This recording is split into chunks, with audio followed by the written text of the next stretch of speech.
할리우드가 40년 넘게 숨기고 싶어 했던 지옥의 기록이 있습니다. 1979년 그들이 한 동양 국가의 19살 소년 앞에서 무릎을 꿇고 애원했던 그날 말이죠. 그 소년은 손가락이 찢어지도록 고철을 깎아내며 밤마다 배고픔에 시달렸습니다. 배운 것도 없고 가진 것도 없었어요. 남들이 쓰레기라고 버린 청계천 고철을 주워다 촛불 하나 켜놓고 밤새 기계를 만들었죠. 당시 미국은 수백만 달러 장비로 세계를 호령했지만 단돈 5만 원어치 고철이 그들을 완전히 굴복시켰습니다. 가난했지만 꿈을 포기하지 않았던 그 소년의 집념이 결국 전 세계를 뒤흔든 겁니다. 도대체 어느 나라의 어떤 소년이었을까요? 구독자 여러분과 오늘 함께 나눌 가슴 뜨거운 이야기 지금 시작해 보겠습니다. 오늘도 저는 이 장비를 만질 때마다 가슴이 먹먹해집니다. 안녕하세요. 저는 스티븐 마커스입니다. 할리우드에서 특수 촬영 감독으로 일하고 있는 40대 중반의 영화인이죠. 영화 촬영에 없어서는 안 될 이 절대 장비를 누가 처음 만들었는지 아시나요? 바로 한국의 19살 천재 소년이었습니다. 대학에서 이 이야기를 배웠을 때부터 계속 생각해왔어요. 타임머신이 있다면 그때로 가서 그 소년에게 고생 많았지, 참 대단하다며 꼭 한번 안아드리고 싶습니다. 제가 대학교 2학년이던 2002년 영화 기술사 수업에서였습니다. 백발의 존슨 교수님이 낡은 흑백 사진과 누런 설계도를 칠판에 붙이셨어요. 사진 속에는 깡마른 체구에 기름때 묻은 작업복을 입은 동양인 소년이 수줍게 웃고 있었죠. 교수님은 떨리는 목소리로 말씀하셨습니다. 이 장비를 만든 사람은 대기업 연구소 출신도 공학 박사도 아니라고요. 영화를 너무나도 사랑했던 한국의 19살 소년이 1979년 폐차장 고철로 만들었다고 하셨습니다. 교수님은 그 소년의 이야기를 들려주셨어요. 어려서부터 영화관 뒷좌석에 홀로 앉아 다른 아이들은 주인공의 사랑 이야기만 궁금해했지만 이 소년은 카메라가 언제 움직이고 언제 멈추는지를 세어봤다고 합니다. 돈이 없어 표 한 장 사기도 힘든 시절이었지만 영화관 문지기에게 빌붙어서라도 문틈 사이로라도 화면을 훔쳐봤다고 하더군요. 그 소년에게 영화는 단순한 오락이 아니라 삶 그 자체였던 거죠. 당시 한국은 쌀 한 가마니가 2만 원 하던 가난한 시절이었어요. 그 소년은 하루 세끼도 제대로 못 먹으면서 충무로 촬영장에서 감독님 구두를 닦고 바닥을 쓸었습니다. 하지만 밤만 되면 눈이 반짝반짝 빛났다고 해요. 영화 필름이 돌아가는 소리만 들어도 가슴이 뛰었고 카메라 렌즈를 닦으면서도 행복해했다고 합니다. 배는 고팠지만 영화를 더 잘 찍고 싶다는 마음만은 가득했대요. 그런데 당시 한국 영화계 현실은 너무나 열악했습니다. 낡아 빠진 일본제 카메라가 덜덜거릴 때마다 소년은 마치 자기 몸이 아픈 것처럼 괴로워했다고 합니다. 저 아름다운 배우 누나 얼굴이 흔들리면 안 되는데 소년은 밤마다 창고 구석에서 울먹이며 고민했다고 해요. 결국 소년은 결심했습니다. 내가 직접 만들자. 우리 한국 영화를 위해서 흔들리지 않는 기계를 내가 만들자고 말이죠. 돈이 없으니 청계천 고물상을 헤매며 녹슨 베어링과 스프링을 주워 모았습니다. 제대로 된 공구도 없어서 숟가락을 갈아서 나사를 조였다고 해요. 밤마다 촛불 하나 켜놓고 혼자 설계하고 망치질하고 용접했습니다. 손가락이 까지고 피가 나도 겨울 추위에 손이 얼어도 멈추지 않았다고 하더군요. 그 소년에게는 영화에 대한 사랑, 그 순수한 열정만이 있었던 거죠. 교수님이 보여주신 사진 속 그 소년의 얼굴을 지금도 기억합니다.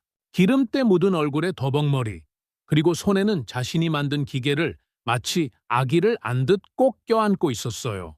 그 눈빛이 정말 빛났습니다. 배는 고팠지만 영화를 사랑하는 마음만큼은 그 누구보다 부자였던 그런 눈빛이었죠. 저는 그 사진을 보며 가슴이 뜨거워졌어요. 이게 바로 진짜 예술가구나. 영화를 진심으로 사랑하는 사람이구나 하는 생각이 들었습니다. 안타깝게도 그 소년은 너무 일찍 하늘의 별이 되셨습니다. 영화를 너무 사랑한 나머지 자신의 몸은 돌보지 못했대요. 영양실조와 과로에 시달리다가 40대 초반에 세상을 떠나셨다고 합니다. 자신이 만든 기술이 할리우드를 넘어 전 세계를 바꾸는 것도 보지 못하고 말이죠. 저는 그날 이후로 계속 생각했습니다. 만약 제가 타임머신을 타고 1979년 한국으로 갈 수 있다면 그 추운 겨울날 폐차장에서 떨고 있을 그 소년을 찾아가고 싶다고요. 그리고 그 작은 손을 꼭 잡고 따뜻한 밥 한 끼 사주며 말해주고 싶었어요. 배고프지? 많이 힘들지? 그래도 네가 지금 만들고 있는 이 기계가 전 세계를 바꿀 거야. 영화를 이렇게 사랑해줘서 고마워 라고 말이죠. 그리고 그 어린 소년을 꼭 한번 안아주고 싶었습니다. 지금도 저는 매일 아침 촬영장에 나가면 제일 먼저 이 장비를 만집니다. 그리고 속으로 말하죠. 오늘도 당신 덕분에 좋은 영화를 찍을 수 있습니다. 영화를 사랑해줘서 감사합니다 라고요. 영화를 너무나도 사랑했던 그 순수한 마음에 감사하고 또 감사할 뿐입니다. 운명의 그날이 밝았습니다. 1979년 가을, 충무로 촬영장은 아침부터 들썩였습니다. 할리우드에서 기술자들이 온다는 소식에 모두가 잔뜩 기대하고 있었죠. 미국 놈들은 로봇 같은 기계를 쓴다더라. 카메라가 저절로 찍힌다더라 하며 온갖 소문이 무성했습니다.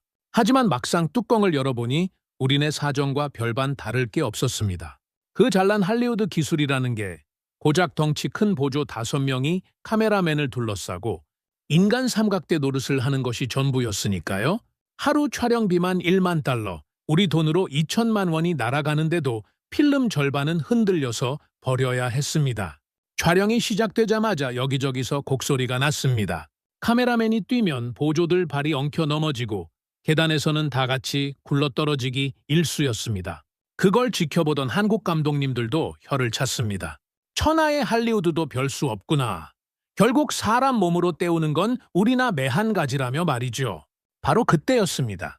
촬영장 구석 어둠 속에서 기름때 묻은 작업복을 입은 19살 소년이 조용히 걸어 나왔습니다. 깡마른 체구의 더벅머리, 그 소년의 손에는 청계천에서 주워온 쇠파이프와 자전거, 체인으로 만든 기괴한 물건이 들려 있었습니다. 지난 몇 달간 소년은 그야말로 미친 사람처럼 살았습니다. 돈이 없으니 고물상 바닥을 기어다니며 녹슨 베어링을 줍고 제대로 된 공구 하나 없어 숟가락을 갈아 나사를 조였습니다. 밤마다 촛불 하나 켜놓고 어떻게 하면 우리 배우들 고운 얼굴이 안 흔들릴까 그 생각 하나로 밤을 지새웠던 겁니다. 미국인들이 돈으로 사람을 더 써서 해결하려 할 때 이 가난한 한국 소년은 무게중심이라는 과학을 고민했습니다. 돈과 덩치로 밀어붙이는 자들과 머리와 기술로 승부하려는 자의 싸움이었죠. 소년이 그 투박한 기계를 들고 미국인들 앞으로 나섰습니다. 순간 촬영장이 웃음바다가 되었습니다. 저 고물 덩어리는 또 뭐냐? 쓰레기통에서 주워온 거냐며 조롱 섞인 야유가 쏟아졌습니다. 한국 스태프들도 창피하다며 소년의 등을 떠밀었죠. 하지만 소년의 눈빛만큼은 이글거렸습니다. 소년은 아무 말 없이 카메라를 자신의 기계에 장착했습니다. 보조도 필요 없었습니다. 오직 소년 혼자였습니다. 미국인들은 더욱 비웃었습니다. 보조 5명도 못 잡는 걸 혼자서 어떻게 하겠냐며 말이죠. 촬영이 시작되었습니다. 소년이 달리기 시작했습니다. 울퉁불퉁한 자갈밭을 치고 나가고 가파른 계단을 단숨에 뛰어 내려갔습니다. 미국인 보조 5명이 달라붙어도 넘어지던 그 험한 길을 소년은 짐승처럼 거칠게 내달렸습니다. 잠시 후 모니터를 확인하던 미국 기술 책임자의 눈이 튀어나올 듯 커졌습니다. 입에서는 탄식밖에 나오지 않았습니다. 화면 속에 기적이 펼쳐지고 있었거든요. 소년이 그토록 격하게 뛰었는데도 영상은 마치 구름 위를 떠다니듯 비단결처럼 부드럽게 흘러가고 있었습니다. 하루 2천만 원짜리 미국 장비도 덩치 큰 보조 5명도 해내지 못한 일을 청계천, 고철 덩어리와 한국 소년의 땀방울이 해낸 것입니다. 촬영장은 찬물을 끼얹은 듯 조용해졌습니다. 그리고 곧이어 터질 듯한 함성과 박수 소리가 충무로 골목을 뒤흔들었습니다. 돈과 덩치로 밀어붙이는 거대 할리우드를 오직 끈기와 기술 하나로 보란듯이 꺾어버린 대한민국 19살 소년의 통쾌한 승리였습니다. 그 순간 촬영장 공기가 완전히 바뀌었습니다. 방금 전까지 콧대 높던 미국 기술진들이 입을 떡 벌린 차에 모니터만 멍하니 바라보고 있었거든요. 믿을 수 없다는 표정으로 화면을 되돌려보고 또 되돌려봤습니다. 하지만 결과는 똑같았습니다. 완벽했습니다. 미국 기술 책임자가 비틀거리며 소년에게 다가왔습니다. 그의 얼굴은 새하얗게 질려 있었습니다. 10년 동안 수백만 달러를 쏟아부으며 연구해온 자신들의 기술이 한국의 가난한 소년이 폐차장, 고철로 만든 기계 앞에서 완전히 무너진 순간이었으니까요. 그는 떨리는 손으로 소년의 기계를 이리저리 살펴봤습니다. 녹슨 자전거 체인, 망가진 저울의 추, 폐차장 베어링들이 정교하게 조립되어 있었습니다. 도저히 이해할 수 없었습니다. 최첨단 연구소에서 슈퍼컴퓨터로 계산하고 또 계산해도 풀지 못한 무게중심 문제를 이 소년은 촛불 하나 켜놓고 혼자 풀어낸 겁니다. 미국 기술 책임자는 더 이상 참을 수 없었습니다. 그는 촬영장 한복판에서 천천히 무릎을 꿇기 시작했습니다. 주변 사람들이 모두 숨을 죽였습니다. 할리우드 최고 기술자가 한국의 19살 소년 앞에 무릎을 꿇는 역사적인 순간이었으니까요. 그는 고개를 숙이고 애원했습니다. 이 기계를 팔아달라고, 3만 달러를 주겠다고, 아니 5만 달러도 괜찮다고 말이죠.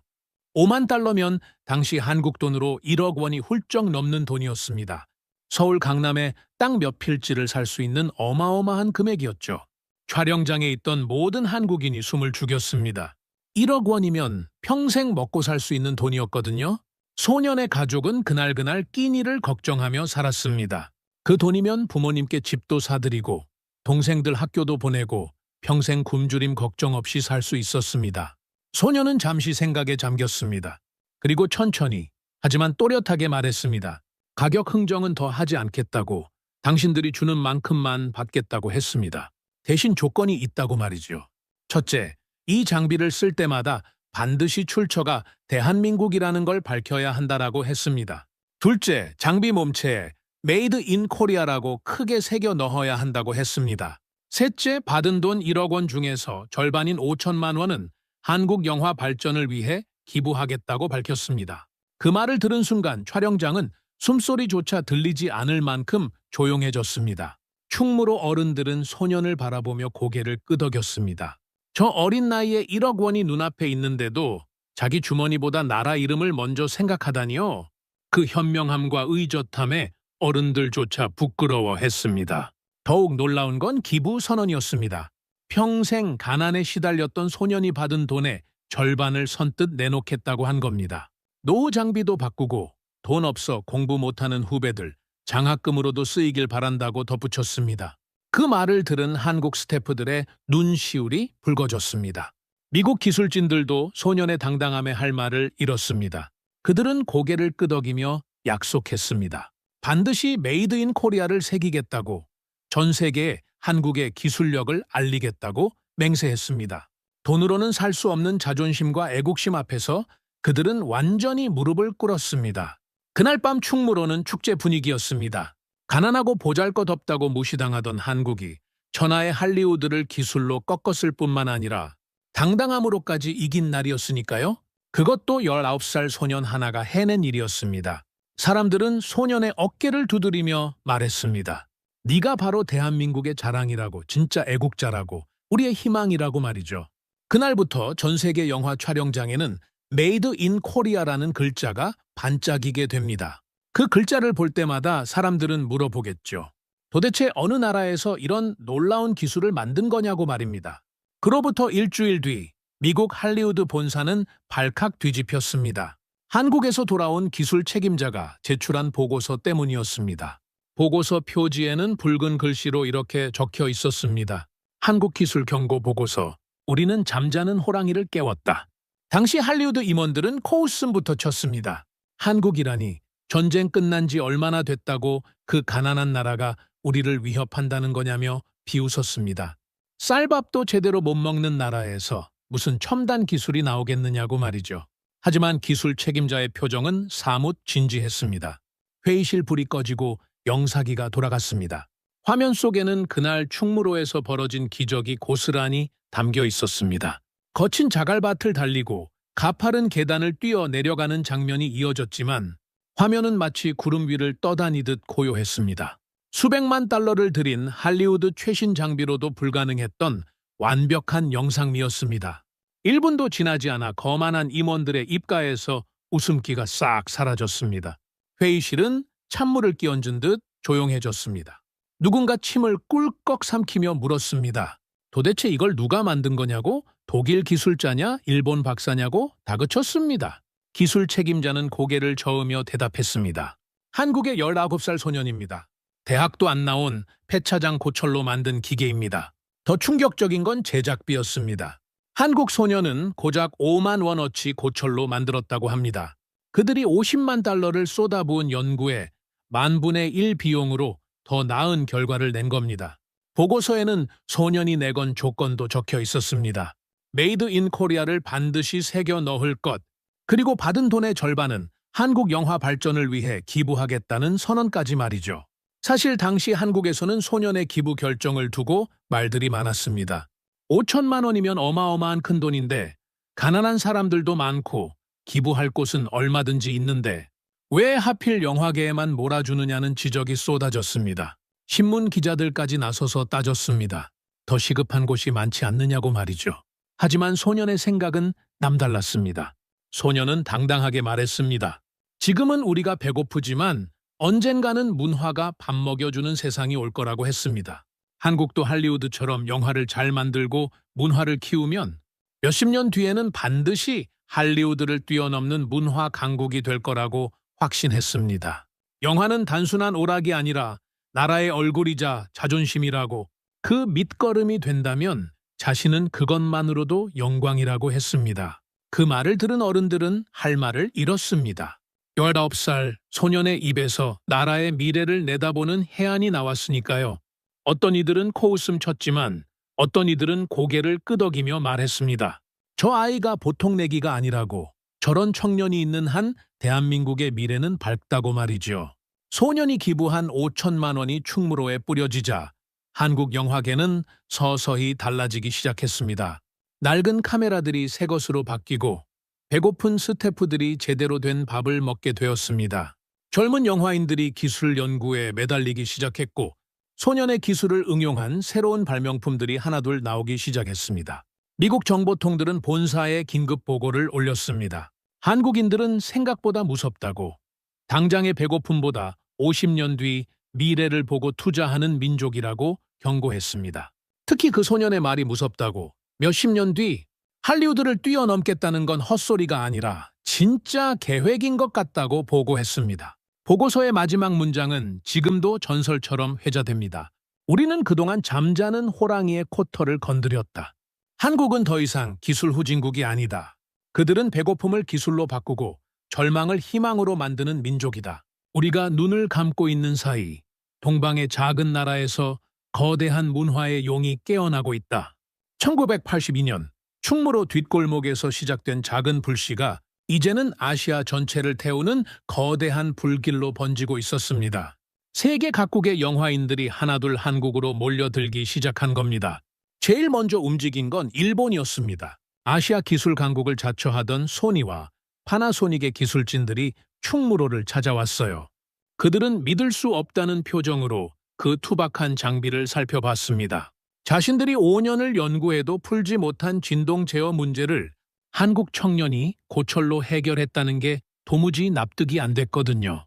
결국 그들도 고개를 숙일 수밖에 없었습니다. 독일에서도 엔지니어들이 왔습니다. 정밀기계의 나라 독일, 칼 자이스 광학의 기술자들이었어요. 처음에는 자존심이 상했지만 직접 테스트를 해보고는 인정할 수밖에 없었습니다. 독일 수석 엔지니어는 본국에 보고서를 보냈습니다. 한국의 기술력은 이제 무시할 수 없는 수준이다.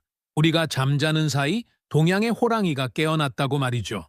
프랑스 칸 영화제에서는 한국 영화 한 편이 평론가들을 완전히 뒤집어 놓았습니다. 가난한 시골 이야기였지만 카메라 워킹만큼은 할리우드 못지않다는 찬사가 쏟아졌어요. 동양의 작은 나라에서 마법 같은 일이 일어나고 있다고들 했습니다. 이 소문은 홍콩과 대만을 거쳐 중국까지 퍼져나갔습니다. 아시아 영화인들이 충무로를 성지순례하듯 찾아왔어요. 불과 3년 전만 해도 쓰레기 취급받던 한국 기술이 이제는 세계가 배우러 오는 기술이 된 겁니다. 하지만 정작 그 주인공은 명성에 관심이 없었습니다. 여전히 기름때 묻은 작업복을 입고 밤을 지사오며 후배들을 가르쳤습니다. 벌어들인 돈을 또다시 후배 양성에 쏟아부었고 그 결과 충무로에서는 제2, 제3의 천재들이 쏟아져 나오기 시작했어요. 미국 할리우드는 긴장하기 시작했습니다. 3년 전 그 경고 보고서가 맞아떨어지고 있었으니까요. 한국은 단순히 하나의 기계를 만든 게 아니라 기술을 나누고 함께 성장하는 시스템을 만들어낸 겁니다. 그로부터 1년 뒤 한국영화기술박람회가 서울에서 열렸습니다. 전 세계 30개국에서 5천 명이 넘는 영화인들이 몰려들었어요. 개막식 날 사회자가 단상으로 한 청년을 불러올렸습니다. 전 세계 영화인들이 숨을 죽이고 지켜봤습니다. 사회자가 우렁찬 목소리로 외쳤습니다. 충무로에서 시작해 세계를 바꾼 한국의 기술 천재 김태성 씨를 소개합니다. 그제야 사람들은 깨달았습니다. 지금까지 그 청년이라고만 불렸던 주인공의 이름이 김태성이었다는 걸, 그리고 앞으로 영화 역사책에는 할리우드 거장들 이름 옆에 대한민국 김태성이라는 이름이 영원히 새겨질 거라는 사실을요.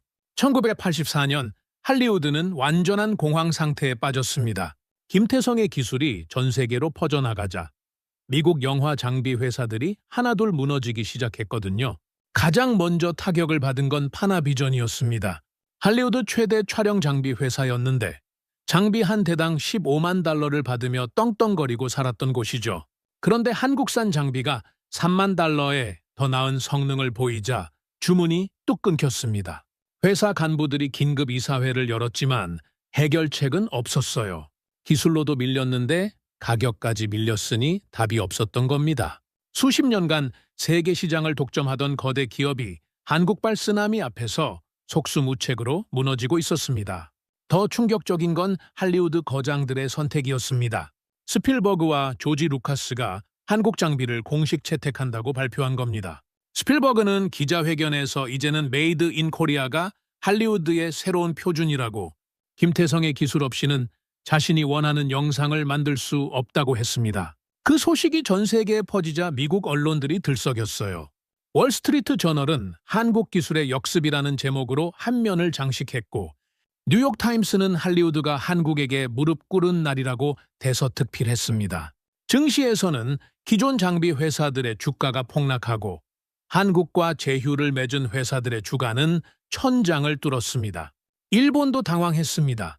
그동안 아시아 기술 강국을 자처하며 한국을 무시해왔는데 정작 세계 시장에서는 한국이 일본을 제치고 1등을 차지한 겁니다.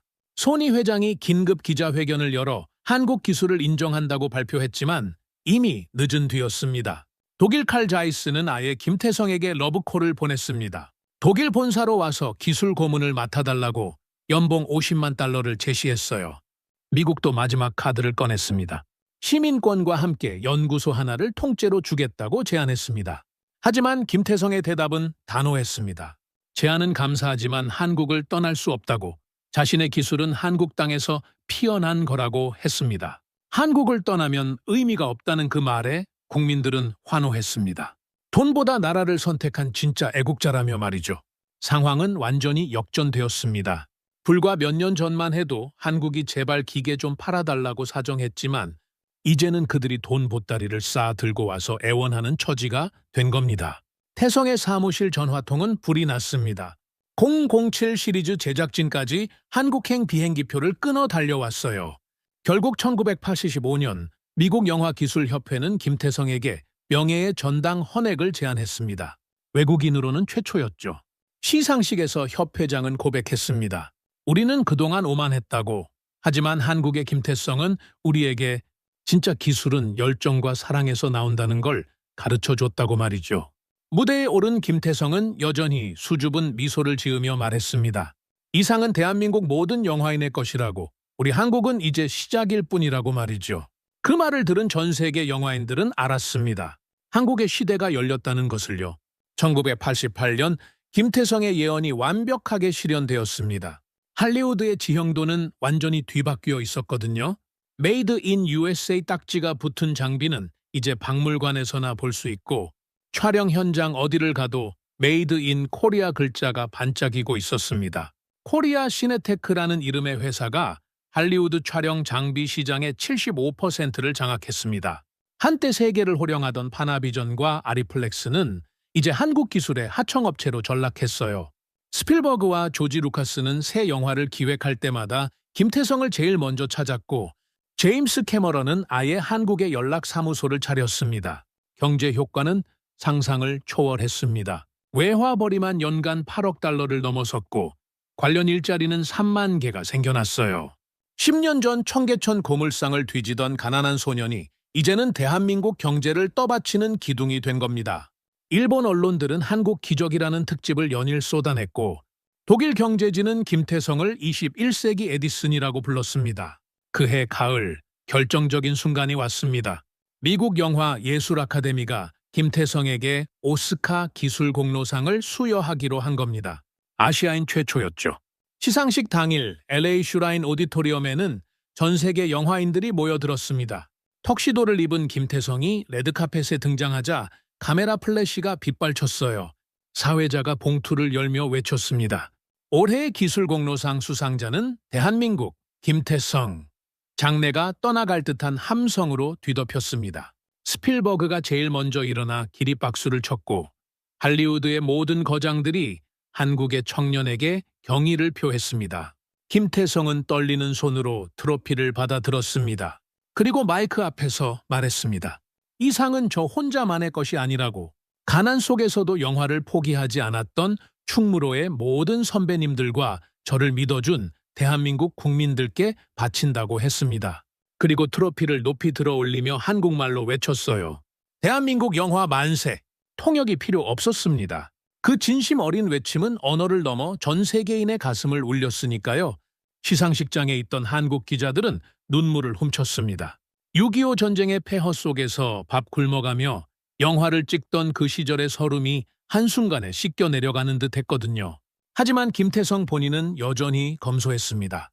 수백억 원을 벌었지만 충무로 작은 사무실을 고집했고 출근길에는 지하철을 탔어요. 벌어들인 돈의 절반은 여전히 후배 양성과 장학 사업에 쏟아부었습니다. 그의 고집스러운 겸손함이 오히려 더 큰 존경을 불러일으켰죠. 다음 날 뉴욕타임스는 한면에 썼습니다. 할리우드가 한국에 빚을 졌다고 김태성은 기술뿐만 아니라 영화를 사랑하는 마음까지 우리에게 가르쳐 주었다고 말이죠. 그날 이후 한국은 더 이상 변방의 작은 나라가 아니었습니다. 세계 영화 기술의 표준이자 혁신의 상징이 된 겁니다. 2024년 저는 다시 이 이야기를 꺼냅니다. 제가 대학에서 김태성의 이야기를 처음 들은 지 벌써 22년이 흘렀습니다. 지금 제 손에 들린 이 장비에는 여전히 메이드 인 코리아라는 글자가 선명하게 새겨져 있어요. 이 글자를 볼 때마다 저는 생각합니다. 진짜 기술이란 무엇인가, 진짜 열정이란 무엇인가 하고 말이죠. 김태성은 안타깝게도 2010년 51세의 젊은 나이에 세상을 떠났습니다. 평생 자신의 몸은 돌보지 않고 영화 기술 발전에만 매달리다가 과로로 쓰러진 겁니다. 그의 장례식에는 전 세계에서 수많은 영화인들이 찾아왔어요. 스필버그는 관 앞에서 한참을 울었고 일본 감독들은 한국식으로 삼배를 올렸습니다. 하지만 그가 남긴 유산은 돈으로 환산할 수 없습니다. 그의 기술은 이제 전 세계 영화의 표준이 되었고 그가 세운 장학재단은 지금까지 수천 명의 젊은 영화인을 길러냈습니다. 한국 영화가 봉준호 감독의 기생충으로 오스카를 휩쓸고 전 세계가 한국 드라마에 열광하는 지금 이 순간도 그 뿌리에는 김태성이 있습니다. 김태성의 예언은 모두 실현되었습니다. 그가 말했던 대로 한국은 할리우드를 뛰어넘는 문화 강국이 되었어요. BTS가 빌보드를 석권하고 오징어 게임이 전 세계를 열광시키고 K영화가 칸을 평정하는 지금 그 모든 것의 시작점에 김태성이 있습니다. 저는 가끔 상상합니다. 만약 타임머신이 정말 있다면 1979년 그 추운 겨울 충무로로 가고 싶습니다. 배차장 구석에서 손이 꽁꽁 얼어붙은 채 고철을 만지작거리던 19살 김태성을 찾아가고 싶어요. 그리고 그 작은 어깨를 꼭 안아주며 말하고 싶습니다. 고생 많았다고. 네가 지금 만들고 있는 이 기계가 45년 뒤 전 세계를 바꿀 거라고. 내 덕분에 한국이 문화 강국이 될 거라고 말이죠. 김태성은 생전에 이런 말을 자주 했다고 합니다. 기술은 돈으로 사는 게 아니라 사랑으로 만드는 거라고. 영화를 진심으로 사랑하면 기계도 그 마음을 알아준다고 했습니다. 그 말이 허황된 소리가 아니었음을 그의 삶이 증명했습니다. 저는 오늘도 촬영장에 나가면 제일 먼저 이 장비를 만집니다. 메이드 인 코리아 글자를 손가락으로 쓰다듬으며 속으로 말합니다. 김태성 선생님, 오늘도 당신 덕분에 좋은 영화를 찍습니다. 영화를 사랑해 주셔서, 한국을 사랑해 주셔서 감사합니다. 여러분, 이것이 바로 대한민국입니다. 가난했지만 꿈을 포기하지 않았고, 무시당했지만 실력으로 증명했으며, 성공에도 겸손함을 잃지 않았던 나라입니다. 김태성이라는 한 사람의 열정이 나라 전체를 바꿨듯이 우리 모두의 작은 노력이 모이면 더 위대한 미래를 만들 수 있습니다. 대한민국 영원히 빛나길 바랍니다.